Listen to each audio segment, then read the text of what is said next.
नमस्कार। अविरल टाइम्स के जनमत कार्यक्रम में आज हम ममता बनर्जी के उस विवादित बयान की बात कर रहे हैं जिसपे उन्होंने कहा है कि ये महाकुंभ नहीं मृत्यु कुंभ है और इस विवादित बयान को लेकर साधु संतों में काफ़ी नाराजगी देखने को मिल रही है। महाकुंभ में अब तक लगभग 57 करोड़ लोगों ने अमृत स्नान किया है। 26 फरवरी को अंतिम अमृत स्नान बाकी है अभी और अधिक संख्या में श्रद्धालुओं का पहुँचना वहाँ पर जारी है।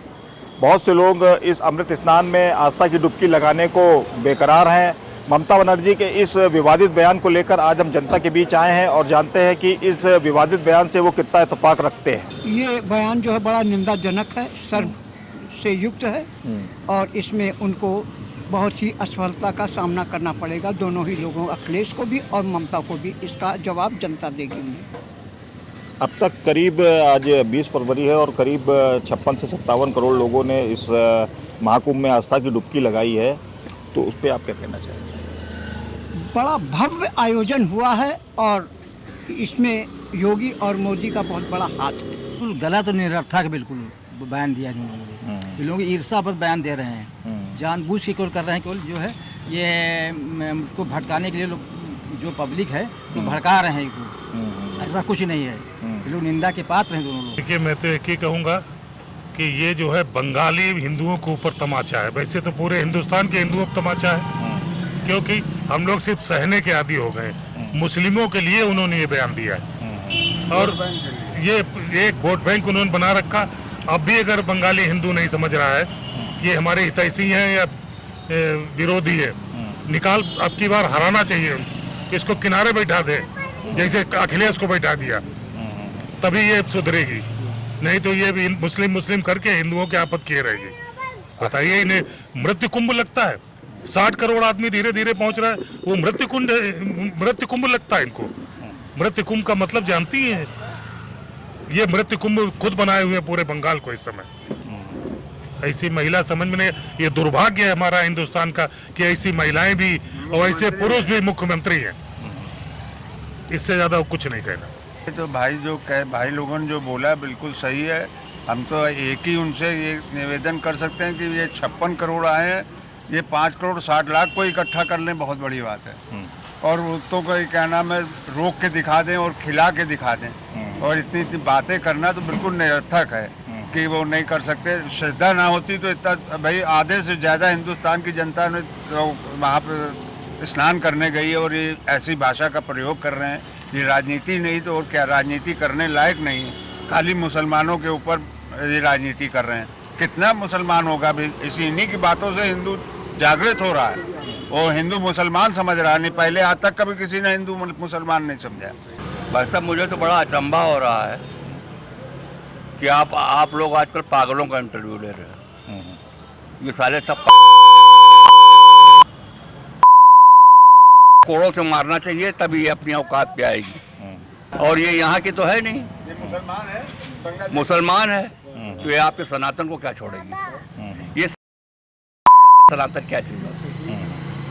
नहीं, एक काम बहुत अच्छा अब ये सनातन को एक कर दिया जी, इन्होंने। एक काम बहुत अच्छा ऐसे बयान दे करके सनातनियों को एक कर दिया इन लोगों ने। हम तो इनको थैंक यू बोलते हैं और ऐसे बयान दें ताकि हिंदू जागरूक हो।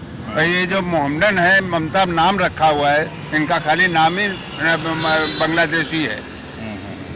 देखिए, अब इनका अंत समय आ गया है। जितने सनातनी नहीं है, अब भारत हिंदू राष्ट्र बनेगा और दुनिया की कोई ताकत, कोई माई का लाल इसको रोक नहीं सकता। बजरंगबली जागृत हो गए हैं, शिव अपना तांडव करेंगे और हर तरफ ये मारे कूटे जाएंगे। कोई डाउट नहीं है कि ये सनातन राष्ट्र डिक्लेयर होगा, हिंदू राष्ट्र डिक्लेयर होगा। योगी बाबा आ ही गए हैं और योगी बाबा ही इस काम को पूर्ण कराएंगे। ममता बनर्जी ने ये अखिलेश यादव जो है इस विवादित बयान का समर्थन किया। अखिलेश यादव पे क्या कहना चाहेंगे? यार, कहाँ की आप बात लाते हो? बाप ने इतने आदमी कटवा दिए। ये पता नहीं कौन सा अखिलेश यादव है, कहाँ का यादव है, कहाँ का है। इसके खिलाफ दूसरा यादव घुसा हुआ है, ये अपनी बचावे पहले पीछे वाली, वरना इसकी मार दी जाएगी किसी। हमारा मत क्या, अपने बड़े भाई ने जो कहा है बिल्कुल सही कहा है। मतलब हिंदू पे आती है तो दूसरा क्वेश्चन मुसलमान पे आती है, तो उनको ये गलत है ना। ये चीज़ दोहरी नीति नहीं अपनानी चाहिए। विपक्ष वाले जो कर रहे हैं इस वक्त बहुत गलत कर रहे हैं, बल्कि हिंदू को सहयोग करना चाहिए। जो अच्छा योगी ने जो काम किया अच्छा किया, तो उसके खिलाफ अगर ये कर रहे हैं तो बहुत गलत है। हिंदू के खिलाफ गलत है। मतलब हिंदू अब जागरूक हो गया, अब नहीं रुकने वाला, कहीं नहीं रुकने वाला। मैं ये कहना चाहूँगा कि देखिए ममता बनर्जी का बयान ठीक नहीं है। ये करोड़ों लोगों की आस्था का विषय है और उस पर इस तरह की टिप्पणी करना उचित नहीं है। उनका ये अपना निजी विचार हो सकता है, उनको जैसा भी लगे, लेकिन जहाँ लगभग आधा देश स्नान कर चुका है तो इतनी लोगों की आस्था है, तो इस तरह से चोट पहुँचाने वाली भाषा का प्रयोग करते उनको नहीं करना चाहिए। ये अनुचित बयान है। और देश की समस्याओं के संबंध में बीजेपी को लेकर के उनके अपने विचार हो सकते हैं, लेकिन कोई इस तरह का आयोजन है जिससे पूरा देश जुड़ा हुआ है, उसके संबंध में इस तरह की टिप्पणी बिल्कुल अनुचित है, ये नहीं की जानी चाहिए। उन्होंने ये भी कहा है कि पश्चिम बंगाल से काफ़ी बड़ी संख्या में लोग स्नान करने पहुंचे हैं और जो भगदड़ हुई थी उसमें कई लोगों की मृत्यु भी हुई है और सरकार ने अभी तक आंकड़ा जारी नहीं किया है। इसको लेके ही उन्होंने ये बयान दिया है। ये सब बातें हो सकती है, वो कह सकती हैं सरकार से कि आप आंकड़ा जारी करिए। अगर सरकार आंकड़ा नहीं जारी कर रही है तो उसके संबंध में अपनी बातें कह सकती हैं, जो भी हो। लेकिन कुंभ को ही कटघरे में खड़ा कर देना, इस आस्था पर ही इस तरह से चोट पहुंचाना, ये अनुचित है। ये बिल्कुल नहीं किया जाना चाहिए। बाकी वो कह सकती हैं कि वहाँ कोई व्यवस्था है, उससे संतुष्ट नहीं है, कोई आंकड़ा जारी किया जाना चाहिए मृत्यु का या कोई इस तरह का अव्यवस्था का, तो वो कर सकती हैं, वो बातें हो सकती हैं। लेकिन ये कहना कि वो मृत्यु कुंभ है, ये बिल्कुल अनुचित है, बहुत ही आपत्तिजनक भाषा है। आपका भाई साहब इस पे क्या मत है? देखिए, मैं रमेश चंद्र त्रिपाठी मेरा नाम है जो है। देखिए, मृत्यु कुंभ कहना जो है महाकुंभ को, ये हमेशा के लिए जो है ये अनुचित विचार है जो है। अगर आप किसी मुद्दे को लेकर के किसी राजनीतिक दल से जो है वो विरोध दर्ज कराना चाहते हैं तो वो अलग बात है, लेकिन इतने बड़े आस्था के केंद्र को जो महाकुंभ में इतने लोग डुबकी लगा रहे हैं जो है, उसको मृत्यु कुंभ कहना ये कदापि अच्छा नहीं है। ममता बनर्जी सरकार से, भाजपा सरकार से अगर कुछ मांगना चाहती हैं, आंकड़े मांगना चाहती हैं, व्यवस्था के नाम पे कुछ मांगना चाहती हैं, तो उसको जो है वो डायरेक्टली कह सकती हैं। लेकिन जहाँ पर धार्मिक विषयों को राजनीतिक विषय में कदापि घसीटना नहीं चाहिए। धार्मिक आस्था एक अलग चीज़ है, राजनीतिक आस्था एक अलग चीज़ है। राजनीतिक द्वेषवश, राजनीतिक विद्वेषवश आप किसी के ऊपर कोई आरोप लगा सकते हैं, लेकिन उसको उसमें धर्म को घसीटना जो है, धर्म की बुराई करना, धर्म के बारे में अनुचित बात कहना, इसके लिए जो है ममता बनर्जी को देश जो है वो कदापि जो है स्वीकार नहीं कर सकता है, उनके विचारों से सहमत नहीं हो सकता। देखिए, पहली बात तो ये देश आस्थाओं का है और सबके अपने अपने आस्थाएं हैं और किसी भी आस्था पर किसी को कोई टिप्पणी करने की कोई आवश्यकता नहीं है। लेकिन इसके साथ मैं एक बात और जोड़ना चाहता हूं, और खास करके चाहे प्रबुद्ध वर्ग हो चाहे मीडिया वर्ग हो, मैं उस सब से एक आपके माध्यम से निवेदन भी करूंगा।